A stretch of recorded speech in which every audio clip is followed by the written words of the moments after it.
Welcome to the Woman Who Left podcast. Hello and welcome to the Woman Who Left podcast. I have the amazing Liz on with us today, also known as everyone's Aunty Liz. Liz, you're very welcome to come on. Thank you very much for joining me. Oh, thank you for inviting me. As you know, I just said to you, this is actually my first ever individual podcast without Loz. I've done one before with Mark Boyd in Dubai, but this is my first one all on my own. No. I should be very privileged then. So I suppose we'll just jump into the wee questions, but before we do that, we'll just get you to introduce yourself to anybody who doesn't already know who Aunty Liz is, but I'm sure the whole world already knows who you are. But tell us just in a few short sentences who you are and what you do. Okay, I am Lawrence Shahlei's wife, probably best known as. Loz and I have been together 10 years and people know who I am now because of our YouTube channel. Sorry, my cat's decided to join me. Big Loz Official. So I film, edit and manage Loz's whole YouTube and social media. So that is me. There's more to me, obviously. Mum and cat owner and stuff like that. But that's why some people in the shrink world know. I'm glad you said cat owner and not another word, but we're all grand. Yes, I won't slip in the faux pas too early. I'm still no, we'll wait till later on. Try to relax a bit more. Yeah. So you say you're a mother, so what you have, is it 3 children, isn't it? I think. Yeah, we're a blended family, I think is the sort of new age term. So we have 3 children between us. Loz has a 12-year-old daughter, Ava. I have a 12-year-old son, Lewis. And then between us, we have the 4-year-old daughter, Alexa, the 4-year-old. Alexa. Same as Alexa. Yeah, you don't forget a child like Alexa. She's exactly what we knew a daughter of ours would be like, very headstrong and yeah, a strong, independent young woman. Well, she could be the future world's strongest woman then. She could be, but we're going to try and steer her into something that might pay a bit better, maybe tennis. Yeah. She's definitely tennis got or swimming or anything other than strongman. Almost anything. Yeah. As great a sport as strongman and strong woman is. It's just yeah. You have to work really, really, really hard at it, don't you? As I'm sure you already know. I do, not from personal experience, but from, you know, I've been with Loz for 10 years, and 10 years ago he won Britain's Strongest Man and he won £1,000. So I'm really glad to say that it's moved on a lot since then. I mean, last weekend we had Clash on the Coast under 82 kilo women. So this is not just women, it's weight class women. And the winner, Melissa Peacock, took home $12,000. So it's improving massively. Seen that. That's absolutely incredible. Yeah. Because I was even looking at the comparing the Arnold's prize fund that they had for the women to the men, and there was a big difference. But again, I suppose the funds still have to come from somewhere, and the sponsorships have to come in, and you know that's the only way. And the more views you get as well, the more money I suppose that they bring in, the better they can pay. Yeah, it's about, you know, offering something to the sponsors, isn't it? It's all very well as saying, you know, we want the women to be paid just as much. We need to make sure we watch the women as much as we watch the men, because if the women have the same reach as the men, the sponsors will, you know, they'll be on board. But I think it's also really important to point out with the Arnolds that they are run by 2 different federations. So it's not like the federation is choosing to pay the men that much more. They are completely independent, even though they're both the Arnold's Pro competition. Just, you know. Yeah, it's because Rogue does the strongman part of it, don't they? Yeah, so it's Rogue and the Arnolds, and the Arnolds is pretty much just now Jan Todd and Steve Slater. So they are the Arnolds with Rogue, and I think it's Strongman Corporation do the pro women. So I think if Rogue could come in and do the pro women with Strongman Corporation, I think we'd have all loved to see the same production for the women's competition as we did for the men's. Because that would explain then the reason why they put a string for it, and that explains a lot. Then I didn't realize that. I just assumed that Rogue done the both. You would assume, wouldn't you? Arnold's Pro Women. You'd be like, oh, well, why aren't Rogue filming them? But there is good reason, because it wasn't their competition. So but they did allow, they set up that strongman and strongwoman area for Strongman Corporation to use as well. So like Rogue are supporting, but it'd be really great to have them on board as a major sponsor next year. Yeah. No pressure, Rogue. Hopefully they're not watching the right shop, Liz. Yeah, it would be great to see though, to be fair. So Liz, have you ever done any sports yourself? No, none as a teenager or a kid or anything. Yeah, as a teenager, I was on the hockey team and the netball team at school. You know, we were okay. When was it? It was about 2015. I started weight training, just because, well, Lots had a sponsor at the time called Gold Standard Nutrition, and they did this thing called a 30-day challenge, and they were like, oh, we'd really like to get you and Liz to do the 30-day challenge, just because, you know, it's something for you and it's good advertisement for us. And we're like, yeah, let's do it. And I started off at 70 kilos. I'm going to switch between like metric and everything now, because I remember the first 30 days, that challenge, I lost 11 pounds. And I was like, oh, this is really good. You know, this is really cool. I'm going to keep it going. So I was training twice a week, weights with Lars, and I did the diet basically from May to December, and I went from 70 kilos to 54. So there was a time where I looked like I definitely trained, but to be honest, I always hated the training. I liked it because I knew it was helping with the diet and it was giving me the body that I wanted. But I've never been one of those, you know, training is my therapy or anything like that. Just lying down in a cool, dark room is my therapy. I'm a low needs kind of woman. Just a bit of peace and quiet is my therapy. And would you have ever like to took the hockey and that a bit further? Because I know you can do professional hockey and all that. Yeah, you can. To be honest, I'm not really a team sports kind of person. I'm horribly competitive, and I don't think that always works well in a team, you know, because stop playing the blame game. Stop people's feelings. Guilty. And there was never anything that really pulled me, to be honest. When I was sort of going from secondary school through to college, through to work, I just wanted to work and earn money, and sport never really entered my mind. I was very money driven. That sounds terrible, but I was, you know, I wanted to be able to buy clothes and stuff that other teenage girls want to do. So yeah, and it's only like recently too where like women in sport and, you know, lifting weights is more in.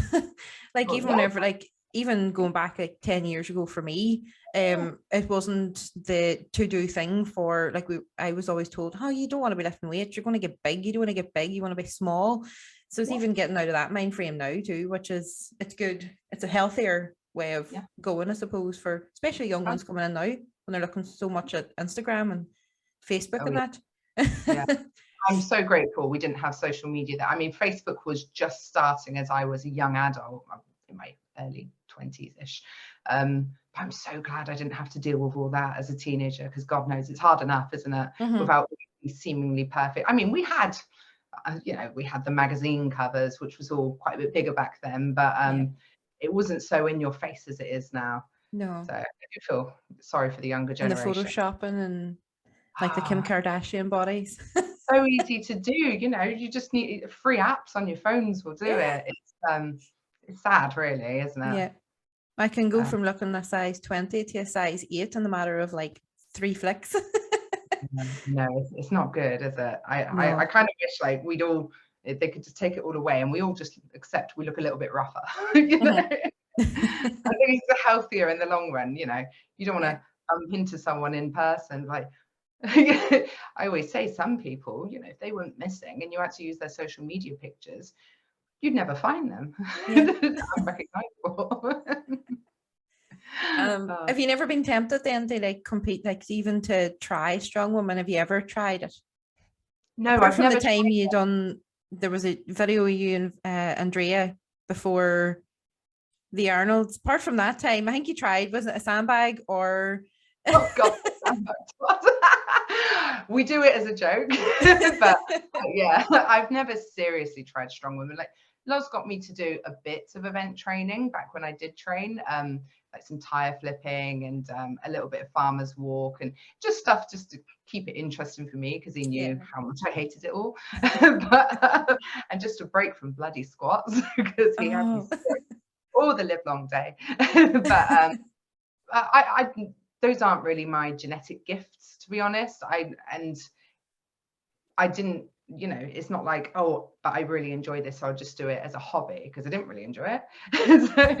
So if I don't enjoy it, I have to at least be really bloody good at it, and I wouldn't have been. So the temptation was never there. I think, like, if I pushed it, maybe I could do fitness or something and get on a stage, but I think I became quite obsessed. An unhealthy obsession with food, and I think it was right that I backed off when I did. Yes. I used to literally follow nothing on Instagram but cakes and live vicariously through these pictures of cakes. That's when you know something's gone wrong. Oh, but cakes are good. We love a bit of cake. Yeah. So what does your daily routine kind of look like now compared to what it used to look like, you know, when you were working full time? I know you're still working full time and all that, but it's a different job role. Totally different, yeah. So now, I mean, we're really lucky. So wake up in the mornings, get the kids ready for nursery and school, drop them off. During the day, if we've got something to film, we'll do some filming, some editing, then pick the kids up, then you know, do kids stuff for the evening, then put them to bed, and then edit all evening usually. So it's, you know, I definitely work a lot harder now than I did back when I was employed. But when it's for yourself, one, you have to, and two, you want to as well, you know, because you're the one who reaps the benefits, not someone else. But in contrast, in my old job, I used to commute quite a lot, like around the south of England. I used to audit, and I had to visit different Tesco stores and basically ruin people's day. And so I used to look at I worked for finance, and we used to look at systems and controls. So I look at it was all quite high level, you know. I wasn't picking on the little guy. It was like, are the managers doing the right thing? Are investigations happening? All that sort of stuff. And yeah, so I used to travel all around, but I would leave the house very early, get to a store for about 7, so I could be done by about 2, and then get home at a reasonable hour.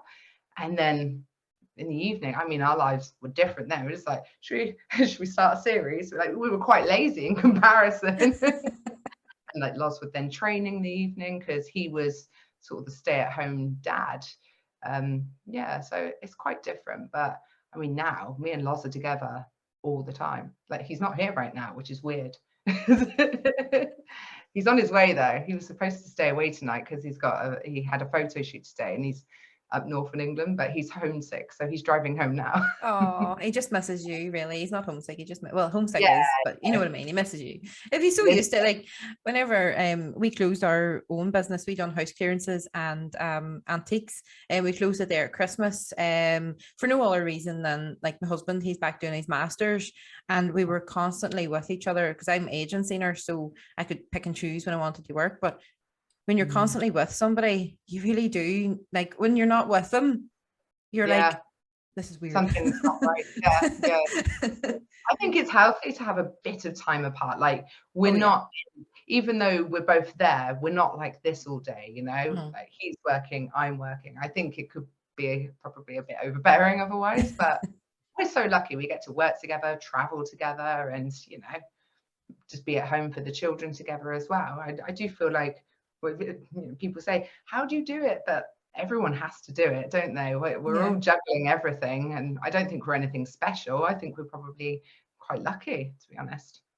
Yeah, my next question was going to be, what do you enjoy when you're not recording Strongman? But you kind of answered that earlier. I can't remember if I got that on, but you enjoy being in a dark room with nobody around you.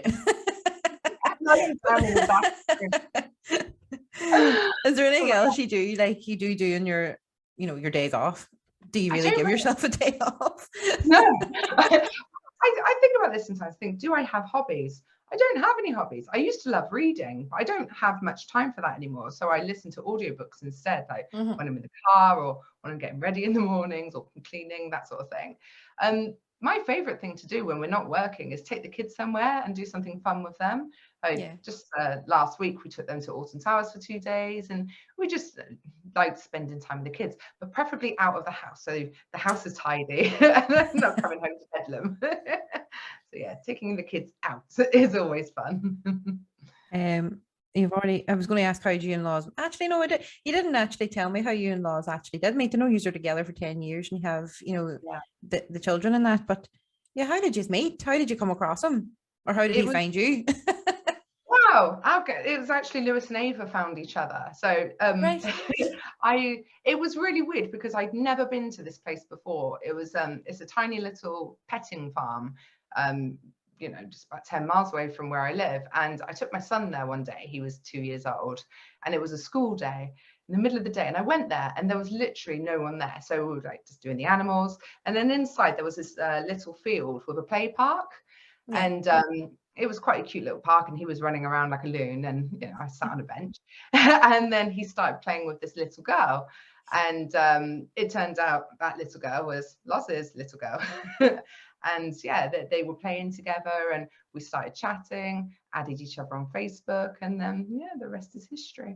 And did you know, like, at the time who he was? Like, because he was pretty much starting into strongman too back then, wasn't he? Like, he was on it, but I think he just won his first Britain's Strongest Man. So he'd already gone to World's Strongest Man. Like, I used to watch Strongman at Christmas time, like a lot of people did in the UK. I vividly remember watching someone, I can't remember who it was, deadlifting and their nose bleeding and being like, oh, what is this? What have you got on, Dad? But no, I didn't follow the sport. So I didn't know anything. I mean, I knew he must do something, like looking at him. Who are you then? What are you doing? But yeah, obviously I know a bit more about it now. Yeah, and it was love at first sight, obviously. Then here you are 10 years later. 10 years we're still here. Yeah, definitely. I found it. He was very charming. Very charming. I can imagine. It was quite funny though, because I'd not long split up with my ex, Lewis's dad. So I had moved back into my mum's dad's house because at that time, how old was I? 24. I couldn't really afford to live on my own with a child who wasn't in school yet. So I'd moved back into my mum and dad's, and when he wanted to take me on a date, I was like, well, you're going to have to pick me up from my parents. And he did. he turned up, and they were like, oh, come in, we've heard about you, come in. And my mum looks him up and down, and she's like, you can't take my daughter out like that, because the shirt he was wearing was really creased. So she made me take it off, and she ironed it. Oh, she did that. Yeah, she did. Oh, my mum. Oh my goodness, she's so embarrassing. But yeah, to be fair, it came up a treat. He looked great afterwards. But then my dad as well, he was like, oh, I know you. And Loz was like, oh yeah, you may have seen me on World's Strongest Man. He was like, no, I've seen you on Deal or No Deal, because Loz was a contestant on it like 2 years earlier, and my dad was retired and he used to watch it every day. Oh, so and Loz was like, that's the first time I've been recognized from being on Deal or No Deal. Oh, that's crazy. I'm gonna YouTube. Is it on YouTube? I'd actually enjoy to watch that. Loz on Deal or No Deal. Unfortunately, no, I've never even seen it. It's such a shame. But no, I know that he lifted Noel Edmonds because the banker offered Loz 50 grand if he would drop him, and Loz wouldn't do it. So he's got at his mum's house of him, like with Noel and his box and all that kind of stuff, picking Noel up. So, but no, unfortunately, I never got to see it either, which is a shame. Your dad did. Oh, my dad saw it. Yeah. Loz is very proud. He spanked the banker, as they say. So he got the most out of the game that he could have. He went at the highest point. Class. Yeah. So what is it like then being a strong wife? Oh, well, being a strong wife for me 5 years ago is very, very different to my life now. Being a strong wife when Loz was competing, oh man, it's pretty hard. It's like, it's quite all consuming, because they just, for the guys who are competing at the very top level, it's everything. They sleep it, they breathe it, they eat it. It is quite all consuming, and by proxy it becomes all consuming for you as well. And then, you know, you look forward to the competitions because that's what they're training for. It's what matters to them. But when you get there, you're just an absolute bag of nerves. I can't speak for every wife, but I know pretty much all of them feel the same way. Like Cushy and Sinead, they get really nervous on competition day. I know Graham's wife Kim does as well. And Amy, Adam Bishop's Amy, she seems quite cool. I'll ask her. I don't know if she gets nervous. She always seems quite breezy. But yeah, it is hard because you can't help them. I think it's worse watching someone you care about do it than for them actually doing it, because you just want to be able to, you know, add a few kilos on for them. Like, we're going to give them your strength. And obviously the worst thing that can happen is they get a serious injury. And unfortunately, that's a boat we've been in more than once. So yeah, we had quite we had some amazing times when he won Europe's Strongest Man and when he won Ultra 2016. But we had quite a lot of hard times as well, because they take it all home with them, and pretty much until the next competition, they're in that hole. So it's hard, but we survived. And I think if you can survive a full strongman career, you can probably survive anything. Yeah. In terms of a relationship. Yeah. So would you have like prepped his meals, and so what would you have all done for him? Because I suppose, like, as you say, it's like it is a full-time job for them too. They're training constantly, trying to keep up with their meals and making sure they're fueled for the day, you know, and rested, well rested. Meals. Yeah, I don't anymore. He's retired now. He's a power lifter now, is he? Yeah. It's just a hobby now. I did used to do all of his meals, and that was a nightmare. They're going to be like 3 hours of cooking in the evening for 1 day's worth of meals, and you've got to stack this high. Would have lasted me a week, but for him it was a day, you know. But it was more about, I think, keeping them mentally sound than having to do anything physically for them, because you know, they're big strong guys, but they suffer with insecurities, and you know, they worry about things, and you know, the pressure of competition. They don't want they feel like maybe they're disappointing people if they don't do well, which is obviously not the case at all. The people that care about you want you to do well for you. So a lot of it was keeping him calm and positive, because he used to be an extremely negative person. He was always, you know, a very lovely person, but he did used to dwell quite a lot. Whereas that's not my nature at all. I've always been very positive. So I think it would have been quite easy for me to be dragged down, but I couldn't let that happen. I had to try and bring him up with me. So we've had many a late night talk. Put it that way. You're an in-home counselor. Yeah, I'm not sure I'm any good, but he's still smiling most of the time. So yeah, we got by. Yeah. I've lost my where was I? Right, isn't it great you can edit, doesn't it? Yeah, I know, thank God. That's why we don't go live. Yeah. Did you ever think then, looking back, and you know, back then 5 years ago, did you ever think now you'd be like traveling the world together and going around, and like he's commentating on the competitions and use your video in it, you know, did you ever think back then that it would be something that you would be doing? Never in a million years, no. So the plan always was, because when he got injured in 2019, he was really worried, because he thought, you know, he knew there was a good chance he was never going to be competitive again after the Achilles. Yeah. And he was like, all I've done is strongman as an adult. I don't know how to do anything else. He thought he was going to have to, you know, become a bin man or something. And I was like, calm down, Lottie. Like, it's a, you know, it's a noble work. Someone needs to bin men get like 40 grand a year, some of them, you know. Yeah, and bonuses and tips at Christmas. Yeah. I know this because my dad was one for 35 years. He's retired now. He would be minted at Christmas. Thinking though, don't they? Yeah. My mother and him had plenty of I don't want to say arguments, but plenty of fun conversations. You stinky git. Yeah. But yeah, so it was at that time he started his online coaching business, because prior to that he'd done a lot of in-person coaching, but that you're very limited on how much you can do. There are only so many hours in the day, and it's physically taxing work as well. So we set up the online coaching for him, and that went really well. And, you know, we launched the merchandise and training plans on the website. And the idea always was to grow it to a point where hopefully maybe one day I could quit my job and come on the payroll with him and work with him.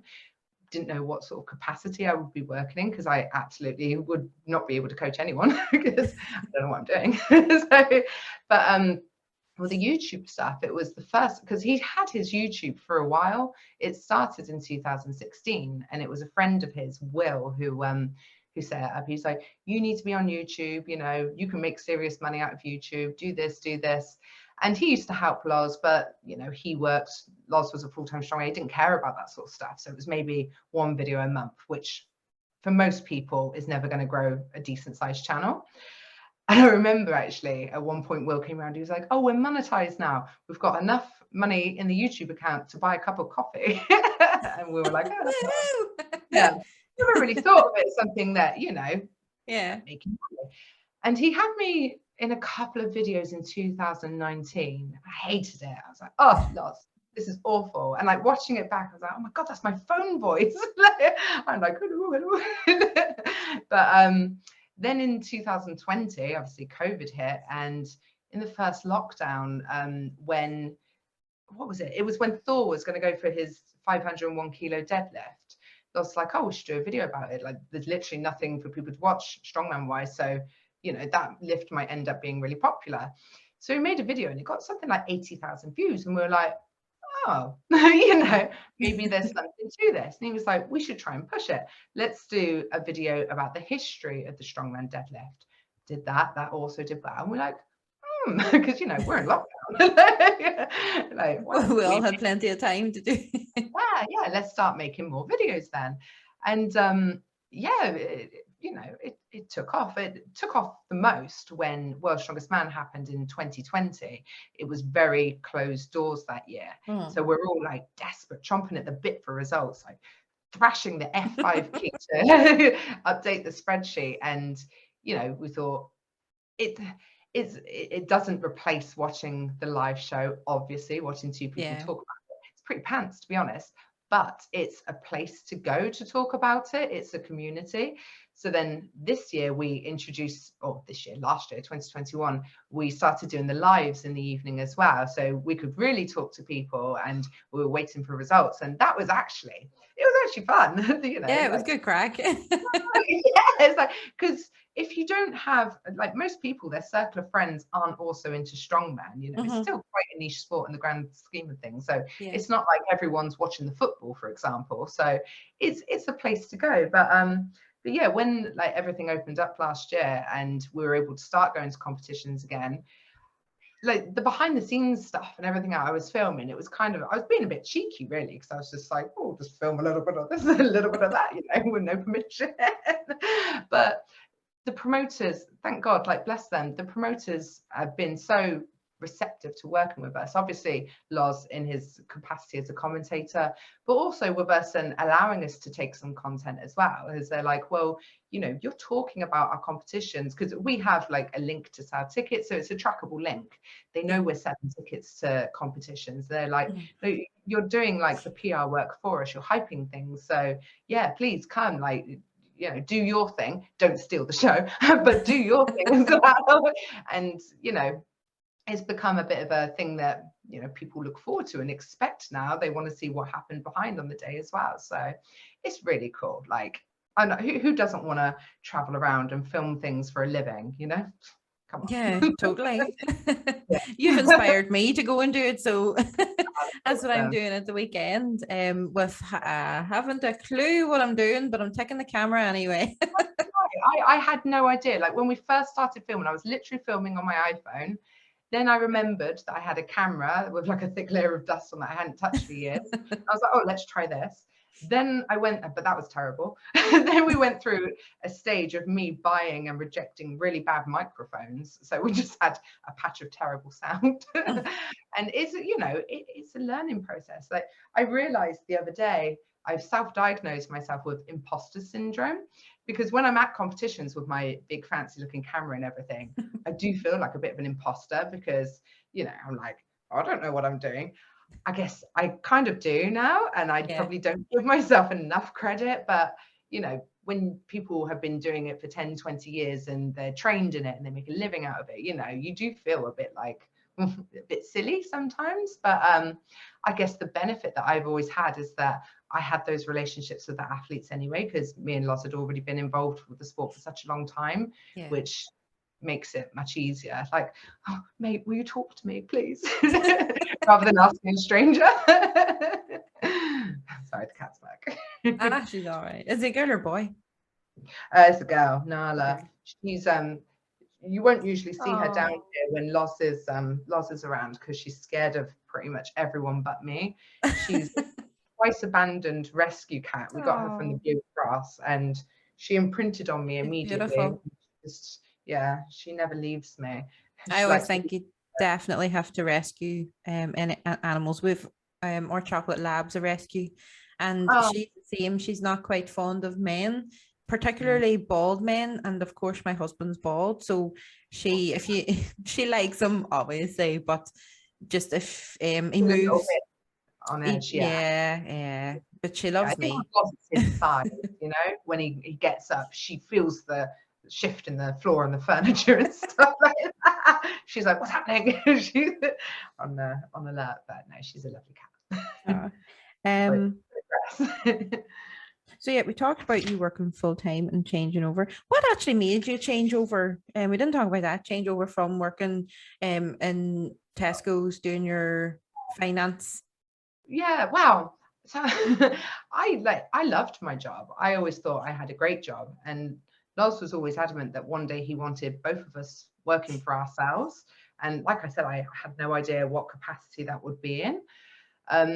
But when, you know, the coaching side of it and everything was already going well with the merchandise, and we were nearly at the point where maybe I could go on the payroll. And then COVID hit and we were all put on furlough. And my dad, at around that same time, he was diagnosed with terminal cancer. And I was like, you know, we knew that he wouldn't have that much long left. So I decided to take a year-long career break. One, to help look after him and my mum, but also as like it gave me a safety net. We could put me on the payroll. Technically, I shouldn't have done that. That was against the rules for the career break, but I've left the company. I can say it now. So yeah, we put me on the payroll of Loz's company. And like, because then if it didn't work, I had my job to go back to with my guaranteed salary and all of that. But, you know, the first year it went really well. So it still felt a bit scary, because my job was our safety net when he was competing. You know, it was always, well, at least we will always have that.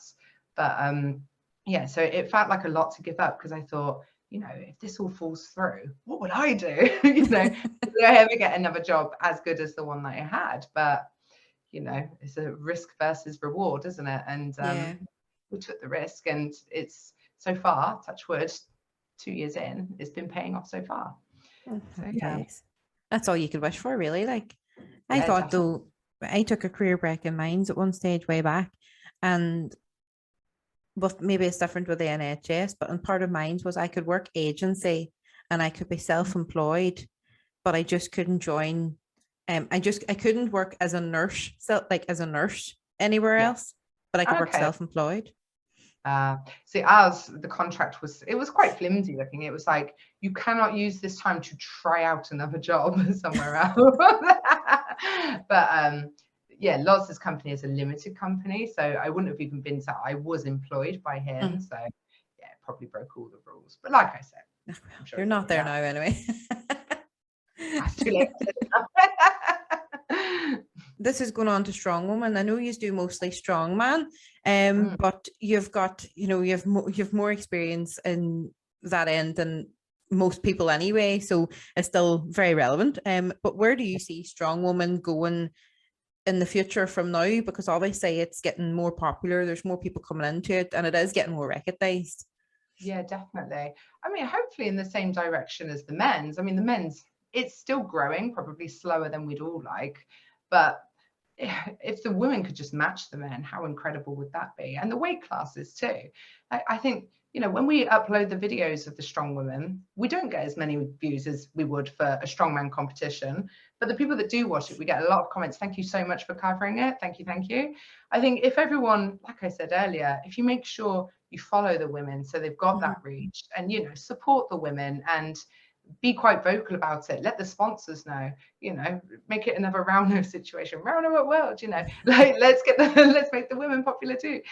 Like it can be done. We all have influence, and we have to sort of, you know, what's the phrase that I'm looking for, not put our money where our mouth is. We don't have to spend money, but just, you know, be the change that we want to see, I guess. The women are absolutely incredible, and as it grows in popularity, it's going to attract more better athletes to the sport. And we're starting to see that now with the likes of Victoria Long. My God, what on earth? I'm not sure I've ever seen such a complete athlete. She is amazing. And oh God, her surname always evades me, but Inez Kadar. Sorry, Inez. I can never say her surname either. Forgive me, Inez. If you're watching.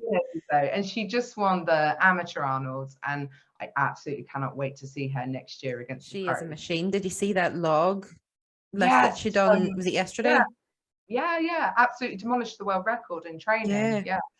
Yeah. She's one of those, like, you know, makes you wonder what's possible. Like, she's come from powerlifting, but she's still relatively new to strongwoman. So I think we're going to see a lot more incredible athletes come through as the popularity of the sport grows. It naturally brings it, and we've seen it with the men's, you know. We might not have, some people say the Zadrunas and Brian and Thor era was like the strongest era, but the depth of talent now, because you had those guys pretty much dominating, then a sort of medium pack of good guys, but then that was kind of it. But now everyone's really good, and you never know how it's going to go. Like, the depth of talent now in the sport is just better than ever, and I think we'll start to see that in the women too. And hopefully some of the sponsors maybe take a little bit of a chance on the women and give them a bit of a push, and we'll see where it goes. It's good for all of us though. The bigger the sport gets, anyone who's involved benefits from it. So I think it's important to push up the weight classes, and the women got hair, cat hair everywhere, to push it all up together. Because if you look at other sports, it's not just the heavyweights that are the most popular. If you look at MMA, for example, as a good comparison, because that is also sports entertainment. And, you know, the Conor McGregors, you're Irish. There's some of the biggest names in the sport. So, and, you know, the women and the weight classes, they're very entertaining to watch. They definitely are. There's lots of big personalities out there that I'm sure, you know, if we can build them up a bit, they'd be incredibly popular. I think too, as well, like with the social media and the YouTube, although there's bad sides to social media, but nobody ever talks about the good sides, especially for strongman, because you're able to watch your other competitors, what they're doing. You can actually learn from them too. Like, I'm learning, like, I'm only a newbie into it, so I'm learning from both the men and the women, you know. I think as well, like, it's being able to learn from them, and then you can push, you know, you kind of know what the top level is, so you know where you should be, so you know then you need to keep pushing at it, you know.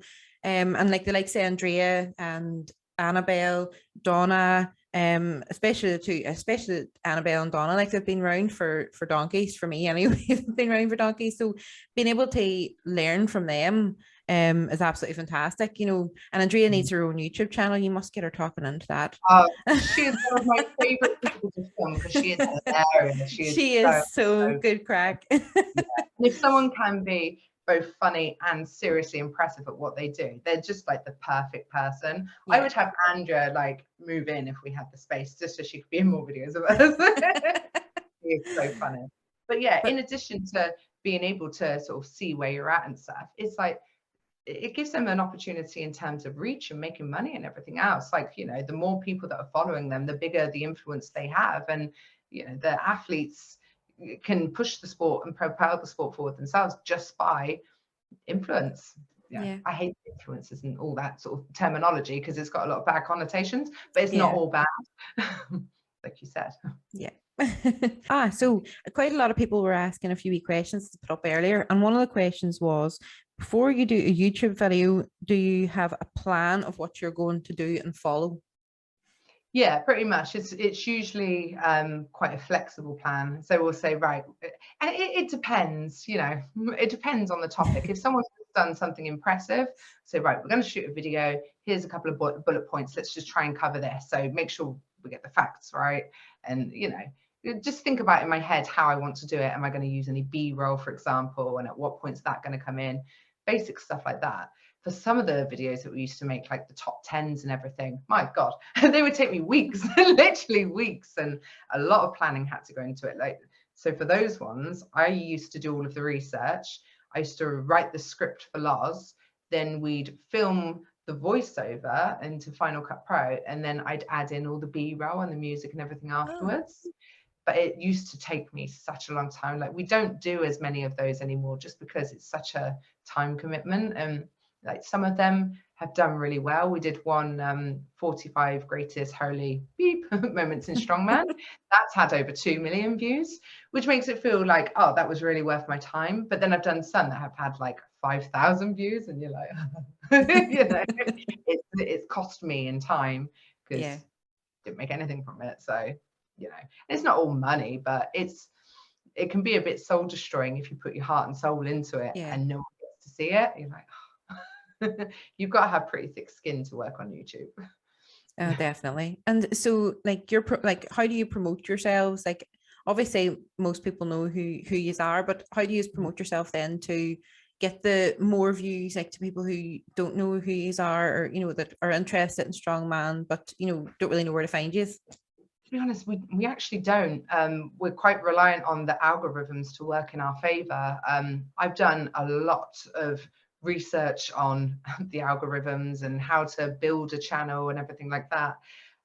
Doing like the SEO, the search engine optimization, and just posting the right videos at the right time. There's so much that goes into YouTube, like the thumbnail and the title and the quality of the video and the retention, like how long are people watching for. There's so much to it, and you can know it all but still not quite nail it, like, even though you did absolutely everything in your power.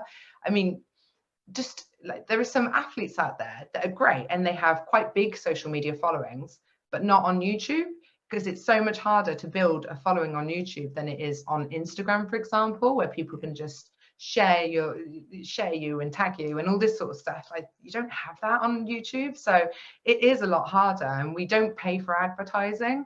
Lots of saying we should, but it's just another thing for me to have to manage and deal with. So I haven't got around to it yet. But yeah, I think a lot of it, you know, if people Google certain strongman terms and phrases now, one of our videos is going to pop up. We've got a catalogue of, we must be around about 800 videos now. So being relentless with it has really helped us. I remember one month Loz was like, I want us to post a video a day. And I'm like, for God's sake. But we did it. We did do it. And it really does work. Just that consistency, and just being relentless with it is what we do. And does, I suppose, like, doing it at the same time as well helps the algorithm, like doing your Sunday lives and doing them at the same time would also attract new followers and that as well, I suppose, doesn't it? The great thing is with YouTube and the analytics, it gives you so much information. So, and it helps you understand what type of content is working for you and what isn't. Like, what video is attracting new viewers and new subscribers. Like the shorts, for example, they're silly little, you know, maybe 10 to 60 second videos, but we've gained tons of subscribers from shorts of videos that we put up years ago before shorts were even a thing. Well, Loz put them up. Like, there was one where he tricked Lewis. We were in Aldi down the weird middle aisle, and there's this it's like I don't know what it is. It's a 20-kilo bag though. And he's holding it like it's nothing on his finger. And he's like, oh, Lewis, can you just grab this? And Lewis, he was maybe 8 years old, and he goes to take it, obviously not expecting it to be 20 kilos. And it just takes him down. Oh, God. And that's like 4 million views. And we've got like maybe 1,000 new subscribers because of that. So sometimes it's not what you think it's going to be that is going to help build your channel. So there's no real science, but yeah. Oh, that's I want to say that's a sin, but it's too funny. It is funny. Oh, it's a great video. Some of the comments, poor Lewis, I delete them, and they're like, oh, when I was his age, I could lift 20 kilos. Like, he can lift 20 kilos. He just didn't know. Just a bit of it. If you're not expecting it, of course you're going to be like, oh, Jesus. And then there's ones, you could have ripped his arm out of his socket. It's like, I think his grip would have failed first, before his socket gave up.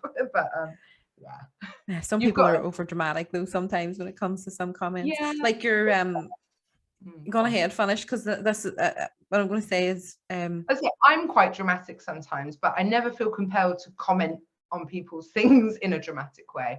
So sorry, go on. What were you going to say? I was going to say was you know, when you're looking through, how do you catch the sex bots when they're typing? was that what you said? They were the sex bots or something, or text bots? I can't remember now. Everyone's on sex bot alert because they just turn up in the chat like, sex bots. It's become a bit of a thing. It's quite funny. I'm sure we're going to have lots of fun with the sex bots at World's Strongest Man this year. Oh dear. Yeah, YouTube is weird. Yeah, very weird. Instagram's actually quite weird too, with some of the things that some people send you through, like I'm sure, like I know you were saying about you don't look too much at your private messages because some of the random things that you get sent through. Yeah, I have a lot of unopened messages in my other, but the problem is it's not a problem, it's a privilege, I guess, but because to some people we're like a face of strongman, they use us almost like a help desk. So, you know, when the Thor and Eddie fight was, the Segi TV wasn't working properly, our inboxes, and everyone I know who was there, Terry, me, Lars, our inboxes were flooded. Segi TV's downstairs. And it's like, yeah, we know. And I've got people who I don't know trying to call me through Instagram so I can help fix Segi TV. So stuff like that, sometimes, I don't want to look at my messages all the time because I'm one of those people that I'm not very good at even texting back my family and friends. So it can be a bit overwhelming sometimes. I'm a secret recluse, but I don't get to be a recluse. Hence the cool dark room being my favorite thing. So take it then as well. You have no plans then in getting involved in powerlifting or Olympic lifting yourself. Actually, no, scratch that question. That's not even what the question was. This is what the question is. Have you any plans of actually getting involved with your YouTube channel with like powerlifting, Olympic lifting and that? You know, the way like Laws is doing the powerlifting side of things now, and he's trying to not shred. He's not shredding for bodybuilding, but he's trying to lose weight and go through a bit of muscle. He wants to be healthier and he wants something more sustainable that, you know, it's gonna maybe help his knees and his organs as older. Powerlifting is very much a hobby for Lars, and to be honest, if I'm being completely honest, I don't think we would ever have enough time to cover other sports in the same way that we do strongman. Like strongman is very much our passion and what we care about. And I think we'd have to spread ourselves quite thinly if we were delving in. Like, we have sort of touched upon other sports. Obviously, we were there for the boxing. And we like some arm wrestling as well. Loz enjoys dabbling in that. Our channel is a really funny one because unlike the other strongmen who have channels, theirs is about them and their journeys. Ours has become more about just the sport. And, you know, we're happy to build upon that and introduce more things, but we don't want to take away its core, you know, purpose, I guess, because it really is where both of our passions lie and where our expertise lie. If he was suddenly like, right, let's start talking powerlifting, I think I just give up. I'm like, oh, no more new names and this and that. I can't cope. Well, is he the federation? Rob Frampton, is he starting his own YouTube video in around the arm wrestling? Because Katie was saying to me about that. Is that something like Rob has asked him to come down and do a bit of arm wrestling in terms of his YouTube too, I would say. And well, I don't know if you know, but Rob and Lars are going to be doing a super match together in September at the Arnold's UK. So Neil Pickup, he does his arm wars there, and to do a super match between, because you can't really pair an ex-strongman with a proper arm wrestler, even though they're really strong, you know, it's such a skilled sport. So, but Rob has, you know, some history with arm wrestling. He's been an enthusiast for some time, and Loz has dabbled too. So yeah, they're going to be training to go up against each other. So that will be fun. And we'll definitely go down and train with Rob, because Rob is absolutely hilarious. It'll not be, it's not going to end up like the Eddie and Thor. Definitely not. I won't allow it. No. No. Loz would be the worst smack talker ever. He's too much of a gentleman. Yeah. I quite enjoyed watching Paz coming up to like the fake fight and all that crack. Oh, God. Yeah. What was He had funny, some crack. He took some piss out of them. Even funnier than that was the replies to Paz comments. Like, people were heated that week. It was the same in Dubai though. It was very tense compared to being there for a strongman competition. It was like, I felt quite nervy all week. Not that I thought anything bad was going to happen. It was just like, it just wasn't, you know, what we were used to. Different atmosphere. Yeah. And it wasn't like a professional fight where this is a job. It was a genuine grudge match. And when it's two people that you've known for a really long time and you genuinely like both of them, it's like, damn, this sucks. Yeah. It's quite hard to be around. Like, you know, one day I'm talking to Thor's wife, Kelsey, and are you okay? And reassuring. And then I'm with Alex, and I feel like, I was like, God, I'm a whore, you know, just with everyone. And it was stressful, but I'm glad it's over now. Please. Aye. Because you like, how do you really pick sides whenever you're so into the strongman and you like both of them? And like, it's just, I know you were right there on Eddie's, like with like Eddie's wife most of the time, weren't you? And like with Terry and all right there for, but you were covering, as you say, you were covering the fight, not actually either competitor.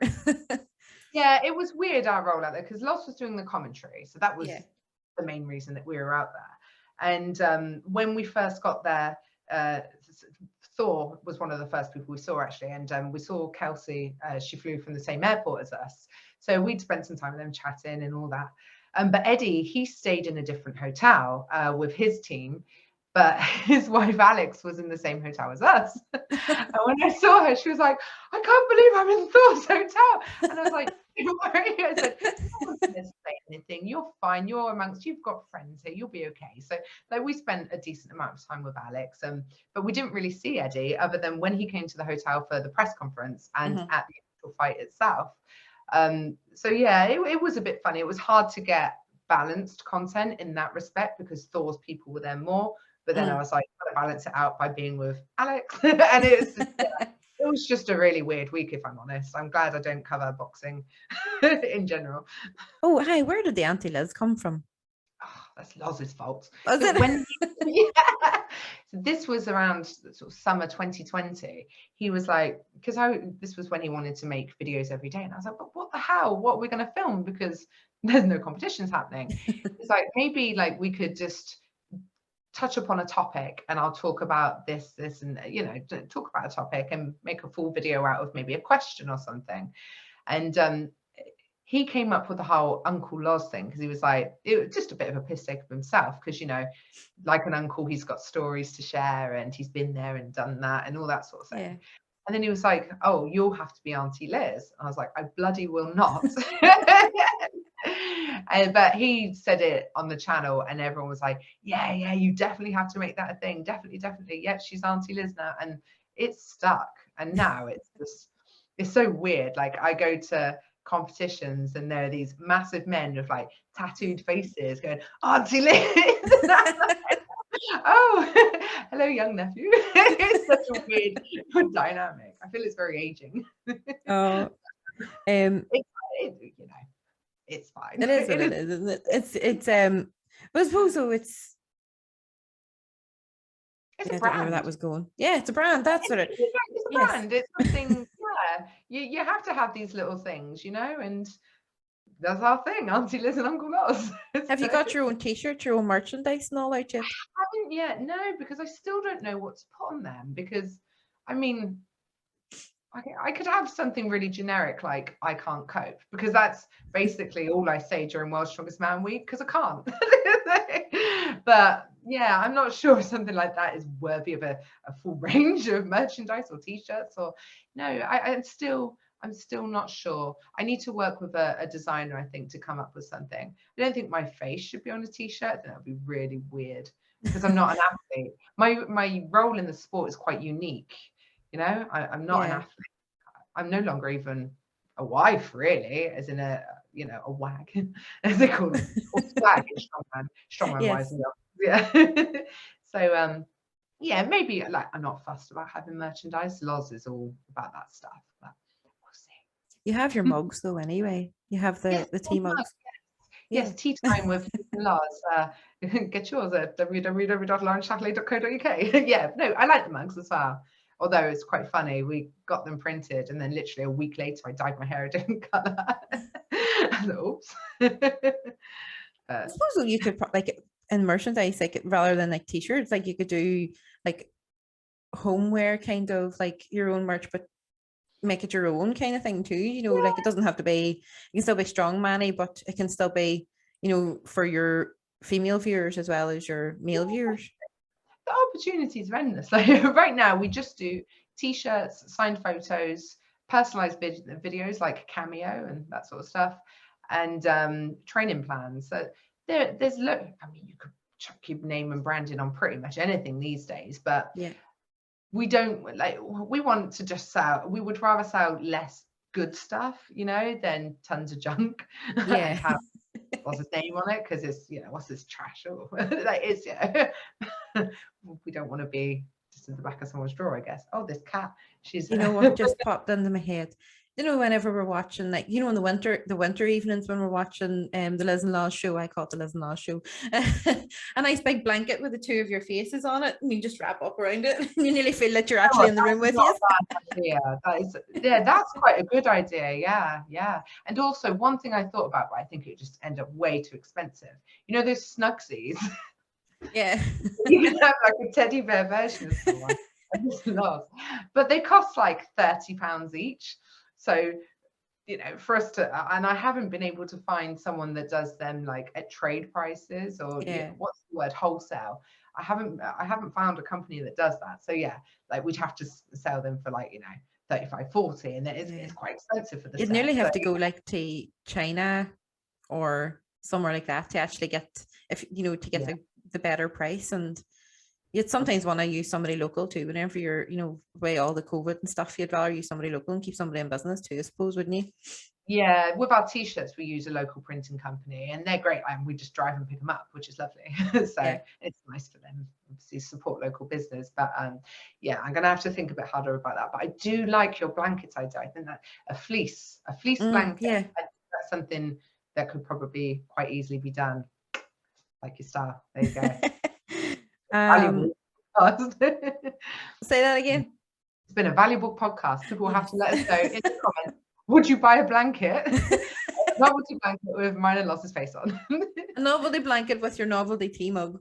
And there your night is complete. Oh God, that's pretty serious. Very serious tea drinkers. Yes. Or the wine drinker. Sometimes I put my wine in my mug. We're not here to judge. We just hope you enjoy the cup. I'm drinking it out of the bottle. Well, there's my phone voice coming on. Where are we? So, are you doing I know you said you might do, but a predictions one for for the UK Strongest Woman and UK Strongest Man Eliminator. I haven't really paid much attention to the eliminator part, but I don't know what's going on with the eliminator either. And we didn't know the full lineup for UK Strongest Women. I've seen some posts pop up today. So do we have the full lineup today? I think there is a full lineup now on their Instagram. Yeah.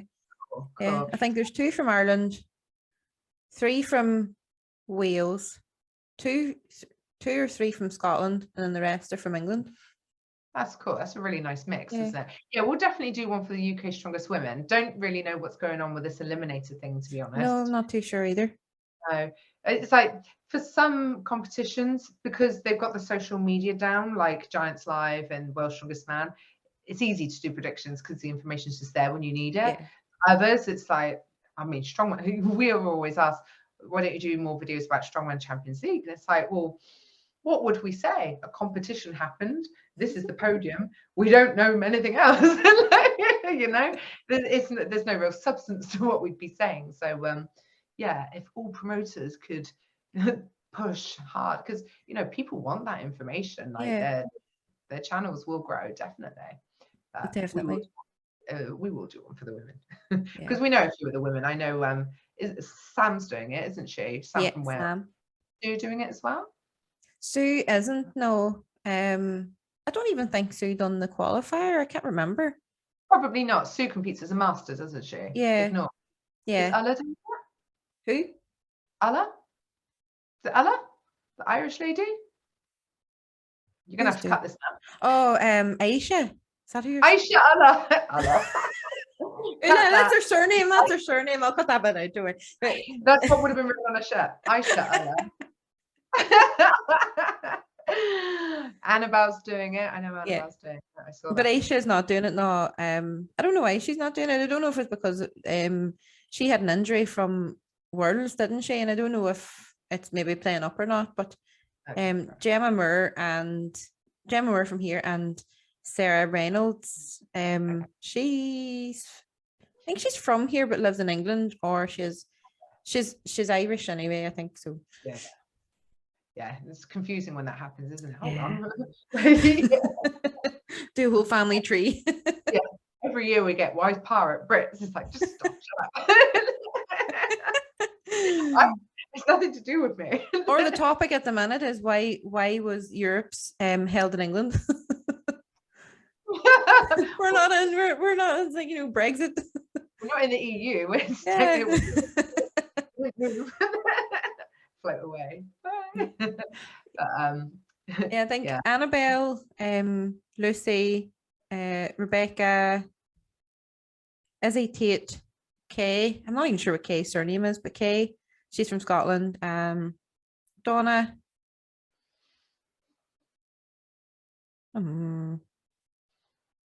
Claire Tyler.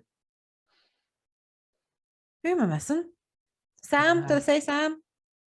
You didn't. We'd already said her before, so maybe it was. Oh, Gemma and Sarah. I didn't count Emma, and that's 10. Isn't there 10 or 11? I think that's more like. Sorry, I've been following it, and I can't even remember all the names. But I do that all the time. It sounds like a good competitive lineup. It'd be interesting because obviously Donna won this competition last year, but since then Rebecca has won Worlds, hasn't she? Yeah, so, and Annabelle's won the. She won the WUS, yeah. And when you've got a really big title, you want to win something that's a smaller title, like, you know. Yeah.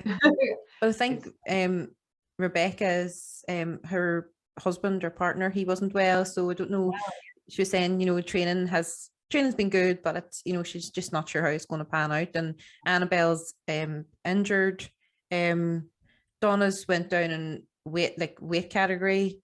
You know, so there's a whole lot of changes in everybody. You know, you really actually don't know who may come out on top either. Yeah, definitely. You know, with what Rebecca Roberts is going through, sometimes that can really put you off your game, but sometimes actually you can perform better than ever. You're just like, you know what I mean? I remember when Alexei Novikov's dad had just died, and they were like, oh, you know, we might put him in this group because his dad just died and all this. That was the year he went on and won. I think it was his dad, not his granddad. I know he lost them both like not far apart from each other, but I think he just lost his dad, and then he went and absolutely smashed World's Strongest Man. So sometimes they can sort of propel you forward a bit. And even looking at him now this year, like with everything that's going on in the Ukraine, it's unbelievable. I mean, the couple of weeks before he went to the Arnolds, he was in Poland and he was just sharing all the time on Instagram. I don't think he could have trained once because he was just constant on Instagram all the time. And, you know, crying, sobbing on Instagram. He was obviously a complete wreck. And then between the Arnolds and Europes, he trained 2 times and won Europes.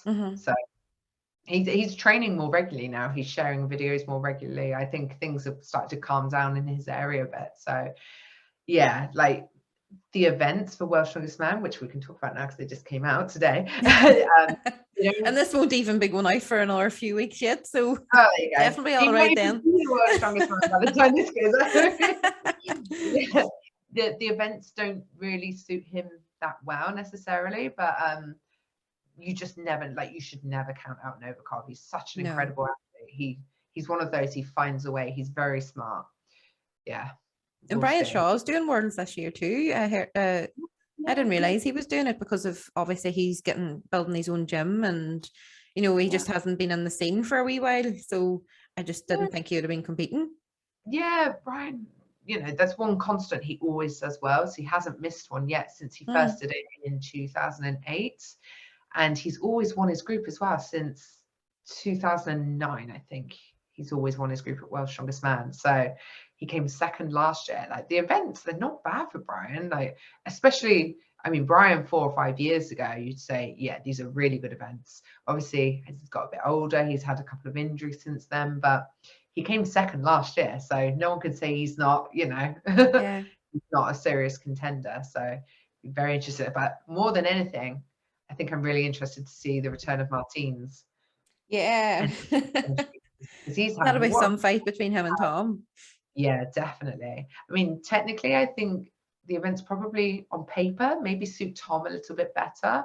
But Martins, he's so consistent. And with Tom will need a really good start, because then he thrives. If he doesn't have a great start, sometimes it works the other way and he can crumble a bit. But the slower, more drawn out format of World's Strongest Man actually really works well for Tom as well. Whereas some people, they prefer a one-day show. Like Lars was always about the one-day shows and found it mentally quite tough having to bring himself up, back down again, and then just do like one event that day, 2 events that day. He hated that. He's like, oh God, just let me do a full competition. So, yeah, it's going to be interesting. It's going to be a really hard one to call. But of course, first we need to see who makes the final, because only 10 guys are going to be in the final, and we're definitely going to lose some good names in the qualifying stages. So we will see. I would like to see Luke on the podium this year as well. Yeah, I would too. I'm trying to think what the events.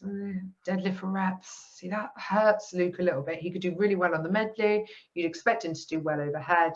Stones he's good at. What else have they got in the final? I can't remember now.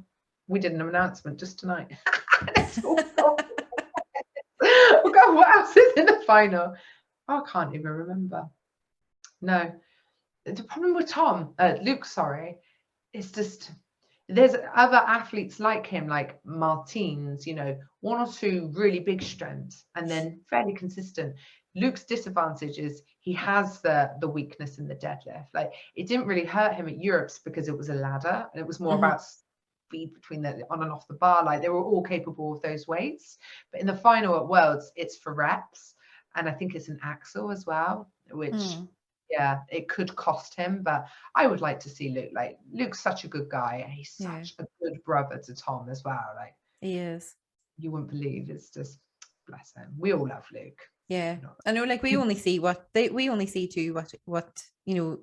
us to see. You'd probably see more about what goes on behind stage, and how the two of them kind of interact with each other and cheer each other on. What you see is what you get. He is just the same. He'd do anything for anyone, Luke, and he's everyone's biggest cheerleader as well. Come on. I can't do the accent.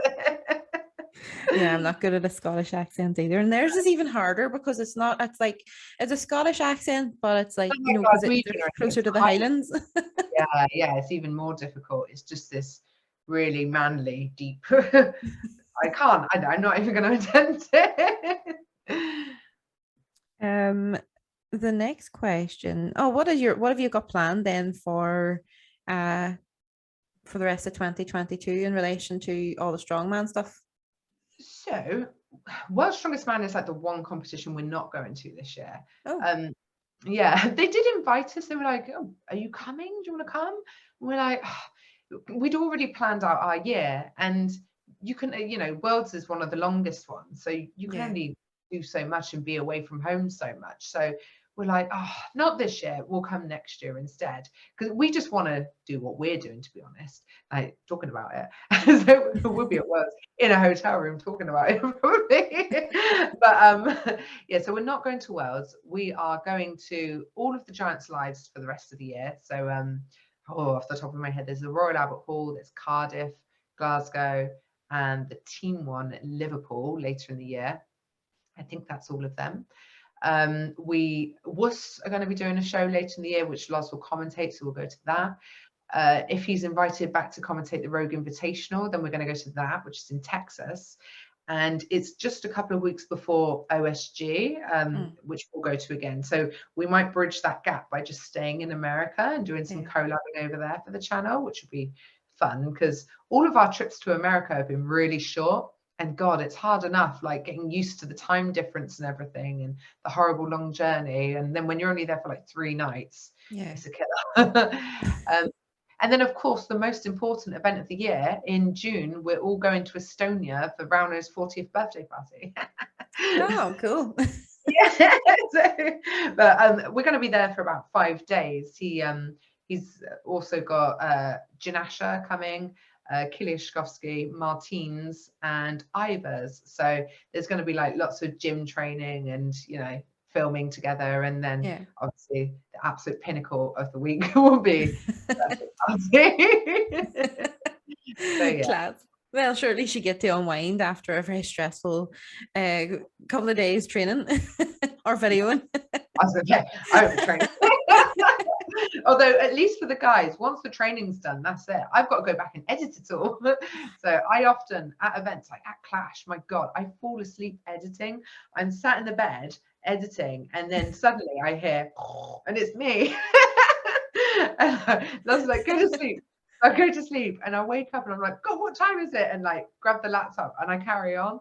But that's, you know, just when we're in the middle of something and I can't afford to fall behind on everything, or I become overwhelmed and just bin it all. It's on it. I don't want to do it.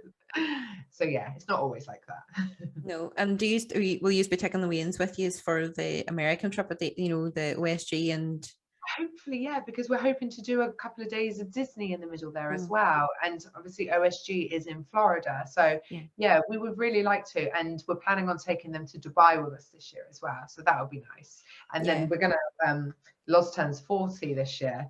And his birthday is on Christmas Day, which is most convenient. I know. But obviously we always do the same thing on his birthday. Like I cook Christmas dinner, we do presents, and we see his mum and that sort of stuff. So we're going to have a holiday this year for his birthday. So it could just be something totally different, and we just have a really fun day, you know. With the kids or without the kids? No, with the kids, yeah. With we're going to make it a family holiday, bring his mum along, and probably my mum as well. So yeah. And Santa Claus obviously has to follow you as well. Well, he's turning into Santa Claus. So. Oh, you better cut that. Yeah. He wouldn't have got this far into the video anyway. There's no way he watches a podcast with me for over an hour. He doesn't watch the videos I make. Can you believe that? Really? Yeah, he rarely watches our videos at all. I'm like, that's so rude. If there's anyone's approval that I seek, it's yours. But he doesn't watch it. To be fair, I get it. Like, I rarely watch YouTube at all because I just don't have time. If people tell me about a good video, I'll go and watch it. But otherwise, I'm just... And my suggestions are all kinds of messed up because the little one is watching videos on the tablet. So I've got like Annoying Orange and... Peppa Pig. Yeah, Ben and Holly. So nothing decent is suggested to me anyway.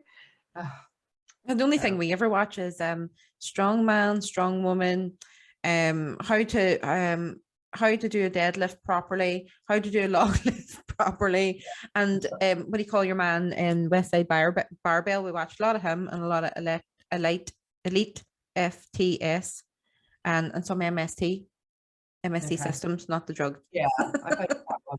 Honestly, I'm terrible. There's so many now as well, which is great though, because it shows that the interest is there, and as it grows, it's good for all of us that are involved.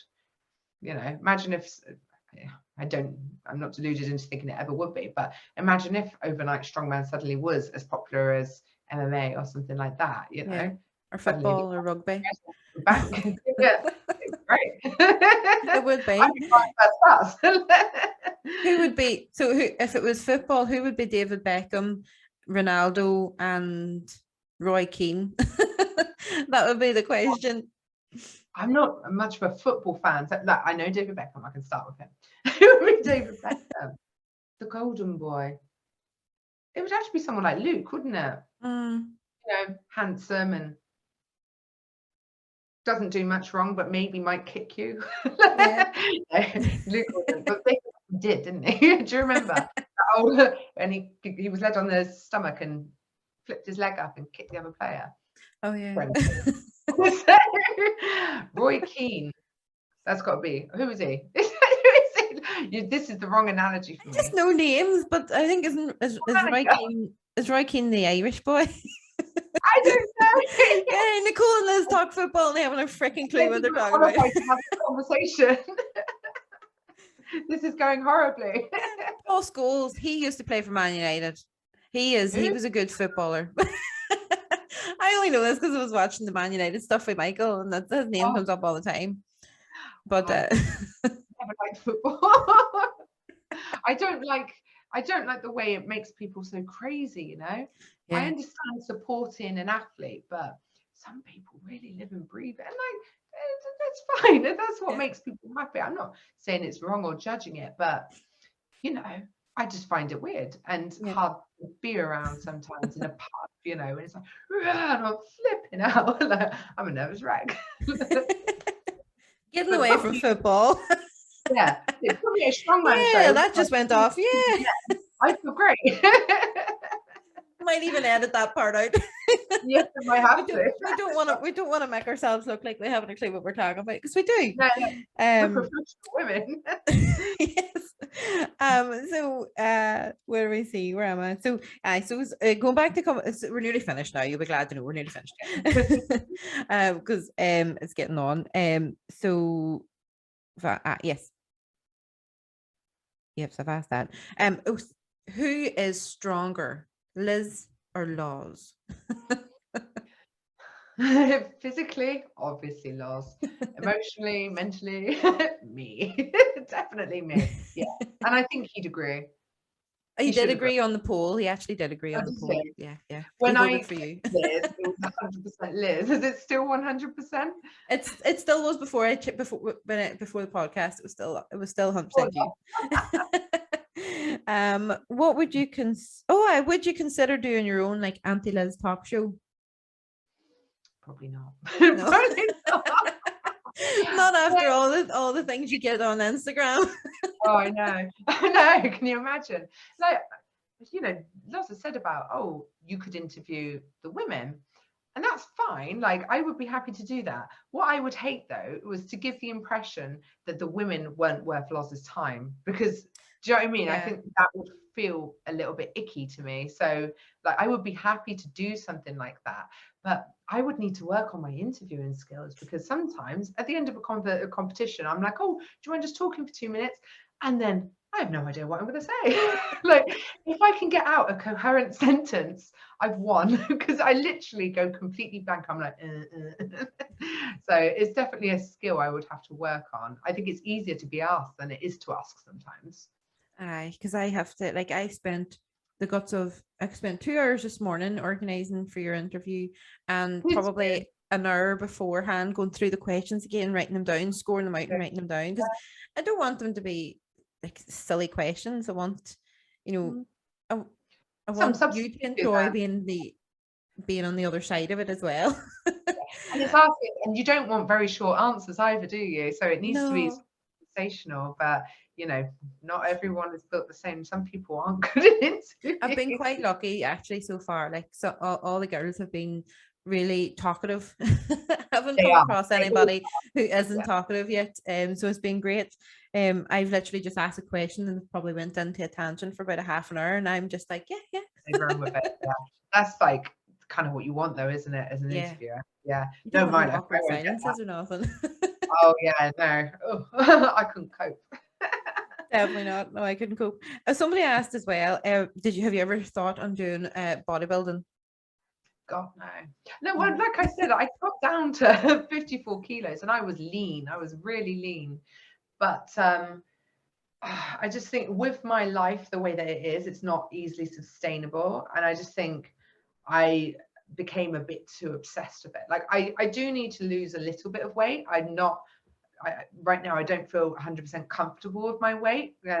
I'm blaming 2020, but like over the last 2 years in particular, my weight has fluctuated a bit more than it usually does, and probably because we've been stuck indoors and just been sitting editing, and it's not good. Like some days I just don't do any steps, so it's not good.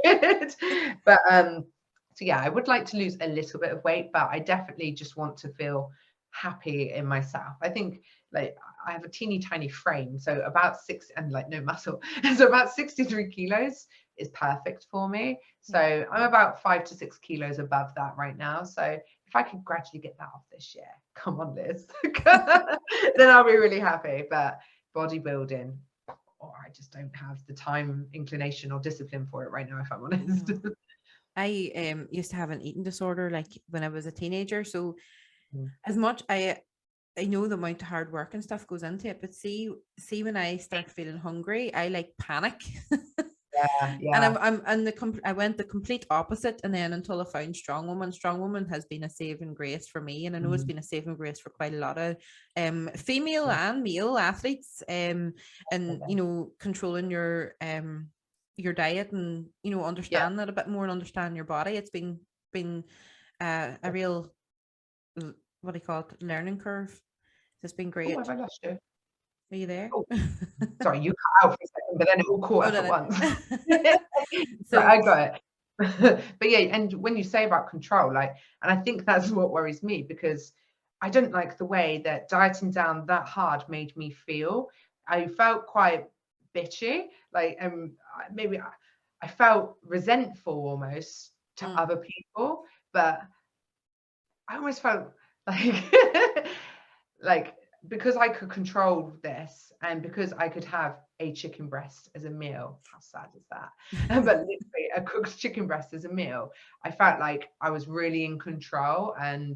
But I think it started to feel quite unhealthy, and I was like, yeah, this isn't good. But then after I backed off, I had my best figure ever in 2016. And I felt like then I looked great because I was a little bit softer and, sitting at a more maintainable weight.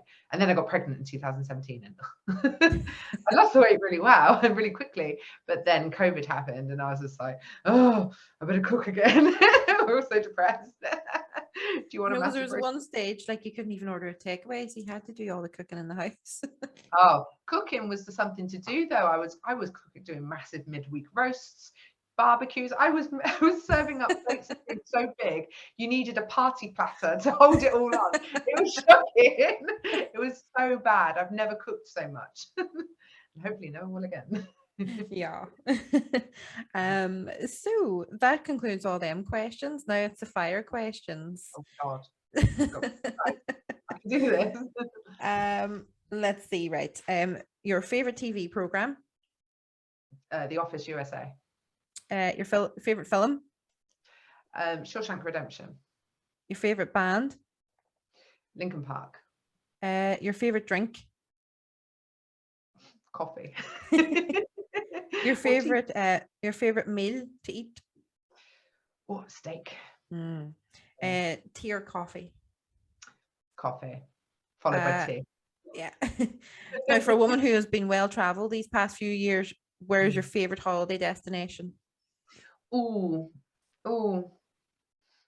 is it unethical to say Dubai? I do like Dubai. Some people like, no one should be traveling there, but I do like Dubai. It is a pretty like amazing looking city, isn't it?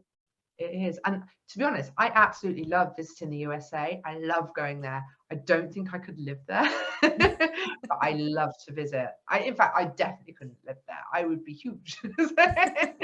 Yeah, their portion sizes are like they're absolutely mental.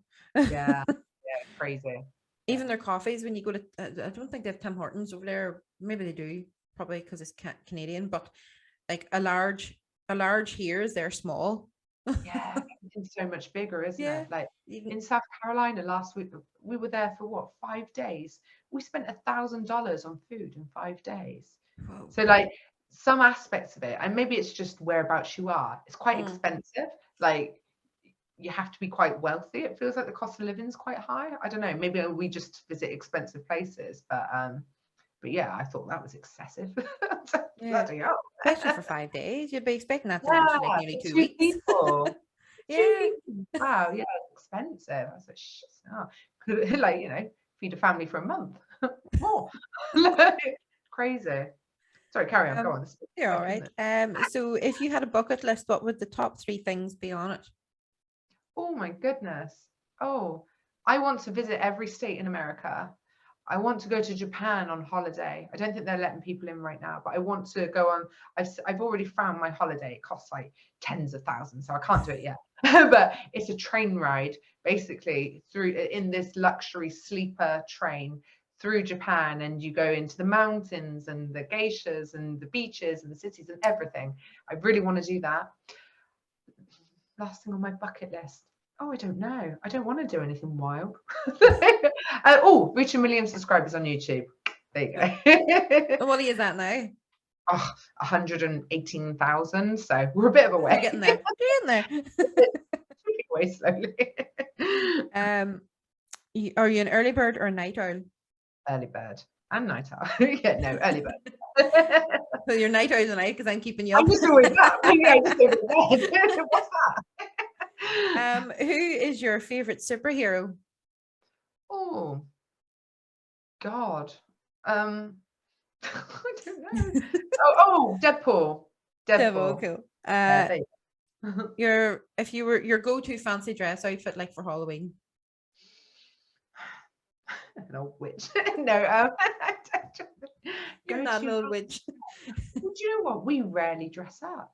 We don't. No, we don't really dress up at all. There's a YouTube video for you. Yeah. Do you know what? One year we did dress up for Halloween, and I dressed up as Edward Scissorhands. That was a fun one. Oh, cool. And the big hair and the white face. Yeah, there we go. Edward Scissorhands. Your favorite gym day? Rest day. I like your style, Liz. I like your style. Your favorite city? My favorite city? Oh, Dubai. I don't even. Your favorite other sport other than strongman? Darts. Big darts fans in this house. Yeah, we love darts. Cool. It's probably more a game than a sport, but hey ho. Yeah. Technically a sport. It's on Sky Sports. Yeah, it's good to watch. Let's see. I can't answer that because you don't do sports. So who is the greatest of all time strongman and strongwoman? Oh, strongman, Zydrunas Savickas. Strong woman, probably still Donna Moore. Sorry, Andrea. Maybe. Still love you. Your favorite cheat meal? Oh God, everything I eat is a cheat meal. No. Oh, toast. I absolutely have a love affair with bread. I love bread. Buttery toast with Marmite. My little sister used to. The only thing she lived on for years was toast, buttered, dipped into Coke. Oh, what? Dipped into Coke?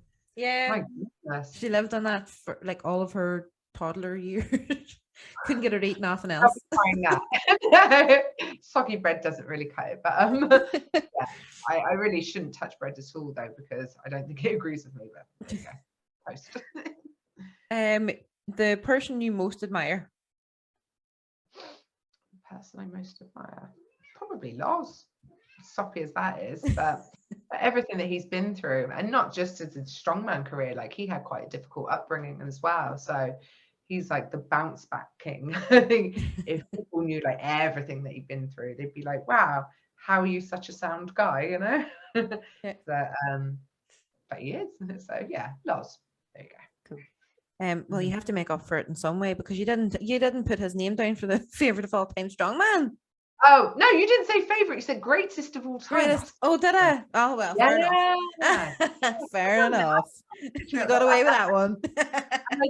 Well, I know Loz would agree with me, Zydrunas. If I said him for greatest of all time, he'd be like, "You stupid cow." There's my gone. Your favorite animal?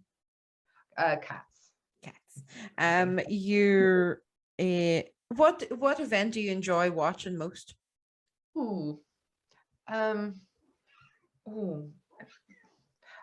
I like any sort of medley, like whether it be overhead or anything like that. I'm really into the deadlift ladders right now. They excite me. I like a deadlift ladder. There we go. What I don't like watching is stones, because they're in everything now, aren't they? Yeah. Yeah. So, but the people have tried to jig them up a wee bit by putting sandbags in it. For Ireland's Strongest Woman, there was a 100-kilo sandbag over bar instead of the stones.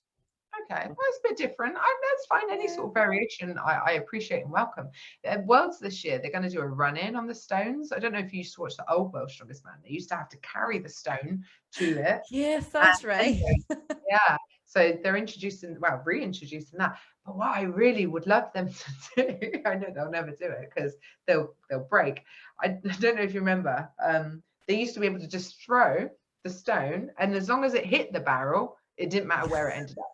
And so there's a video somewhere, Magnus. Oh, I've never seen that before. What year was it? Magnus Magnuson running and launching these stones. It's so funny. Bring back that. Let's throw it all around. That would be something to watch. God, I didn't know they'd done that. It was so entertaining, strongman. It was so, like, they used to have murder ball and everything. It was more like gladiators. They had these massive heavy balls and trying to push each other out of a ring. I mean, it's not strongman, obviously, as we know and love it now, but God, it's entertaining, isn't it? Sure, look, even where like even the logs have come from, like it used to literally be a chopped down tree with 2 holes and a couple of handles and throw it over your head.